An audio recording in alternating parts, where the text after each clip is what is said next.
বিসমিল্লাহির রহমানির রহিম।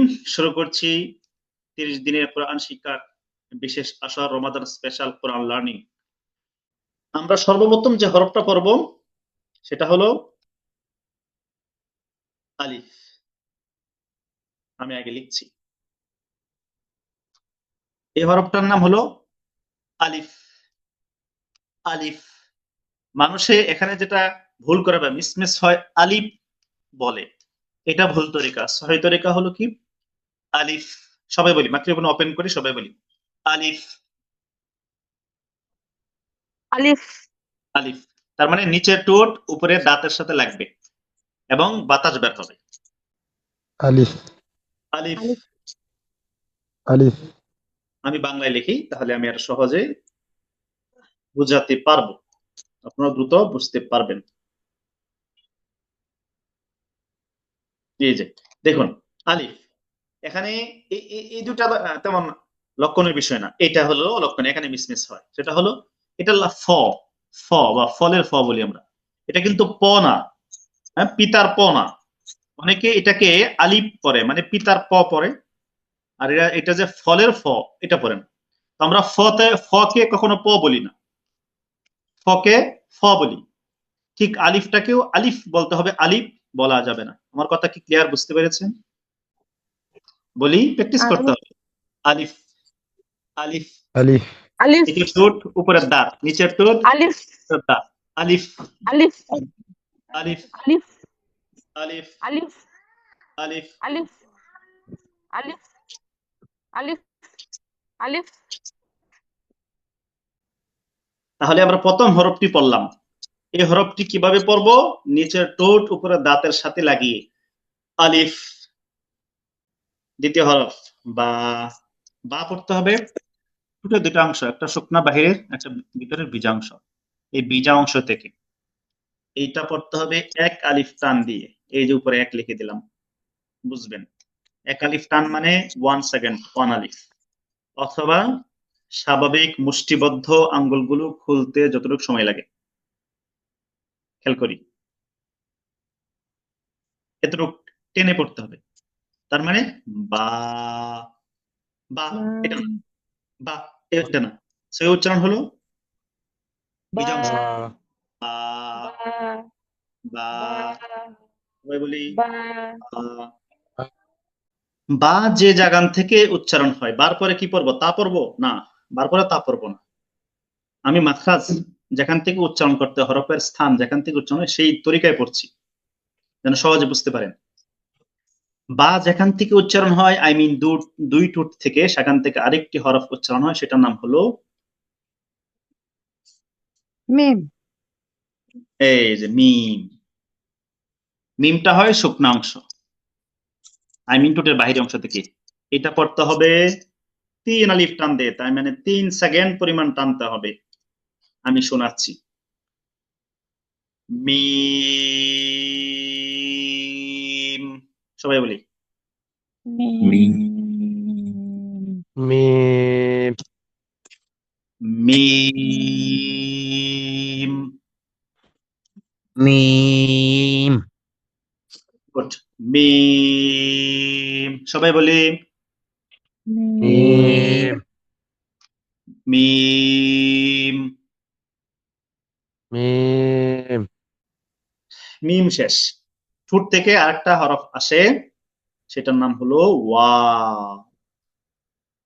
3টা হরফ আসে, তার মধ্যে লাস্ট হলো ওয়াও। ওয়াও কিভাবে পড়তে হয়? দুইটি গুল করে প্রথমে গুল করতে হবে, তারপরে খুলতে হবে, আবার দেন গুল করতে হবে। 3 আলিফ টানতে হবে। 3 আলিফ। ওয়াও।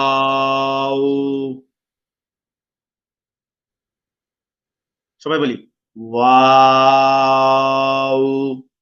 ওয়াও। ওয়াও। ওয়াও প্রথমে গোল করতে হবে। ঠোঁট যদি গোল না হয়, হ ওয়াও হরফ পড়ার সময় ধরে রাখেন, সামনে গিয়ে আপনি আটকে যাবেন, ভেজাল হয়ে যাবে, এটা অন্য হরফের সাথে মিলে যাবে, তালগুল পাকিয়ে ফেলবেন। এই জন্য এখন থেকে ঠোঁট গোল করার প্র্যাকটিসটা করে যেতে হবে।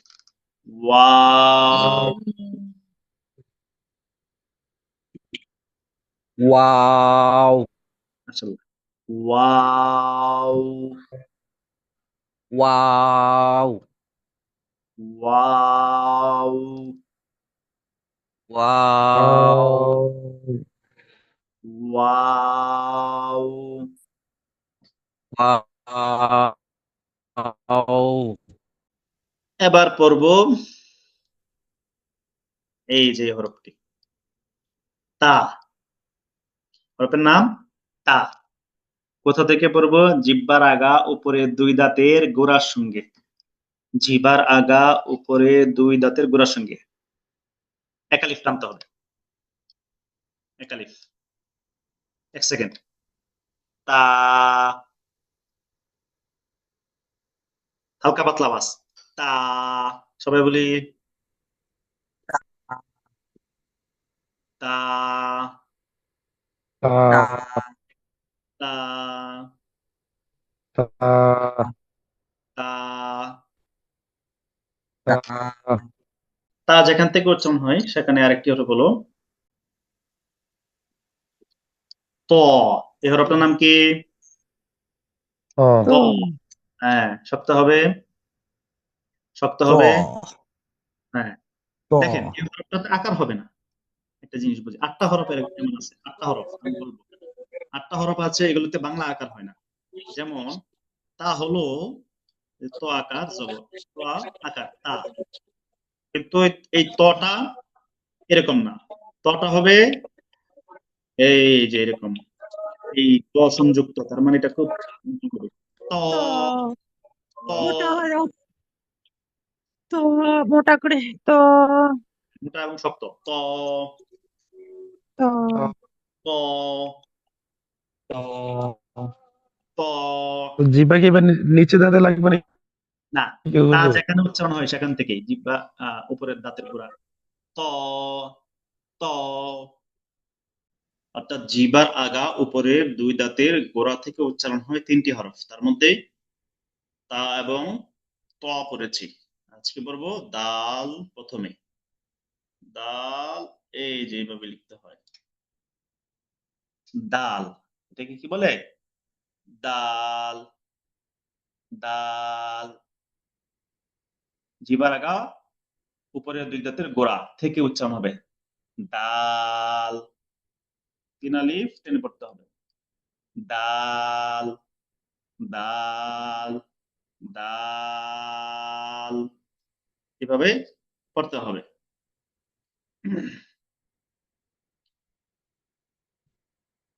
দালের পরে আহ জাল আমরা পড়ব, তবে আলিফ বা তা পড়েছি আমরা মাখরাজ সিস্টেমে যেহেতু পড়ছি। তারপরে আসে সা। আমি একটু আগে লিখি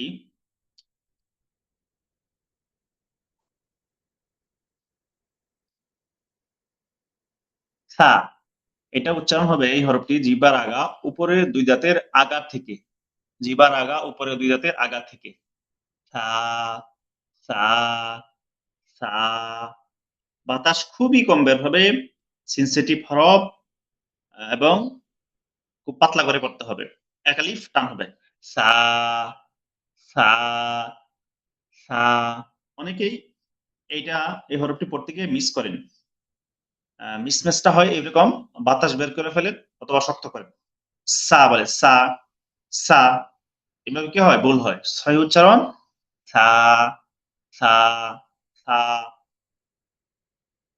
সা যেখান থেকে উচ্চারণ হয় সেই জায়গা থেকে আরেকটি হরফ উচ্চারণ হয়, সেটার নাম হলো, আমি একটু লিখি, এই এই হরফটি। এটাকে বলে জ। জিহ্বার আগা উপরের দুই দাঁতের আগা থেকে। জ, জ। এক আলিফ টেনে পড়তে হবে। জ। আকার হবে না এটা, আকার ছাড়া মোটা হবে, মুখ ভরে আসবে, মোটা হবে। জ, জ, জ। অনেকেই এখানে বাতাস বের করে বা শক্ত করে জ, জ এভাবে বলে, বা জ এভাবে বলে। এটা হলো ভুল। সহি হলো জ, জ, জ। তাহলে আমরা জ পড়ে নিলাম। জ যেখান থেকে উচ্চারণ হয় সেখান থেকে আরেকটি হরফ উচ্চারণ হয়, এই যে হরফটি, যার নাম হলো জাল। 3 আলিফ টান হবে, অর্থাৎ 3 আলিফ টেনে পড়তে হবে। জিহ্বার আগা উপরে 2 দাঁতের আগা থেকে উচ্চারণ হবে, পাতলা হবে, বাতাস বেশি বের হবে না। জাল। অনেকে এটাকে ভুল করেন, জাল জাল এভাবে শক্ত করে বলেন। এটাকে শক্ত করা যাবে না, পাতলা করে পড়তে হবে। জাল জাল জাল জাল। আমরা এটা বুঝলাম। তাহলে জিহ্বার আগা উপরের 2 দাঁতের আগা থেকে 3টি হরফ হয়, এর মধ্যে আমরা তিনটাই পড়লাম। তারপরে হলো এই হরফটি, আগে বুঝতে হবে এটা কোথা থেকে উচ্চারণ হয়। জিহ্বার মধ্যকান তার বরাবর উপরের তালুর সঙ্গে লাগিয়ে, জিহ্বার মাঝখান তার বরাবর উপরের তালুর সঙ্গে লাগিয়ে উচ্চারণ করতে হবে। এই হরফটি 3 আলিফ টানতে হবে, মোটা হবে, একটু শক্ত হবে। জিম। বাতাস বের করা যাবে না, অনেকে এটাকে পাতলা করে বলে জিম জিম এইভাবে বলে, এটা ভুল। সহি হলো জিম জিম জিম। ওটা হবে, শক্ত করে হবে, বাতাস বের হবে না। জিম হরফটি যেখান থেকে উচ্চারণ হয় সেখান থেকে আরেকটি হরফ হয়, সেটা হলো এই হরফ।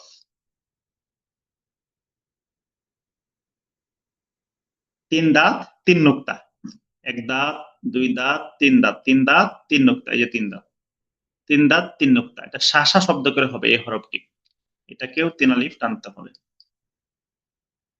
শিন শিন শিন। এখানে 3 দাঁত হয়েছে, হ্যাঁ, এই জন্য এটা শিন। 3 দাঁতের জায়গায় যদি 1 দাঁত হতো, উপরে 3 নুক্তা হতো, তাহলে এটা সা হতো, সা। আমরা সেগুলো সামনে পড়বো।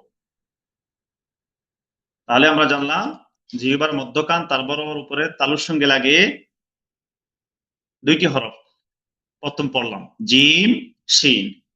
এই জায়গা থেকে আরেকটি হরফ উচ্চারণ হয়, এটা 1 আলিফ টেনে পড়তে হয়, এই যে এটাকে পড়তে হবে এইভাবে, ইয়া ইয়া ইয়া ইয়া। আমি যদি বাংলায় লিখি তাহলে হবে এই যে এইভাবে, জপলা থাকবে, জপলা, ইয়া ইয়া ইয়া। জিহ্বার আহ তালুর সঙ্গে জিহ্বার মধ্যকান লাগছে কিনা খেয়াল করতে হবে। ইয়া ইয়া ইয়া। তাহলে জিহ্বার মধ্যকান তার বরাবর উপরের তালুর থেকে 3টা হরফ আসে, জিম শিন ইয়া। 3টা হরফ আমরা সবাই করে শিখে নেই, ধরে রাখবো। তাহলে আজকে আমাদের ক্লাস এই পর্যন্তই। সকলে ভালো থাকবেন, সুস্থ থাকবেন।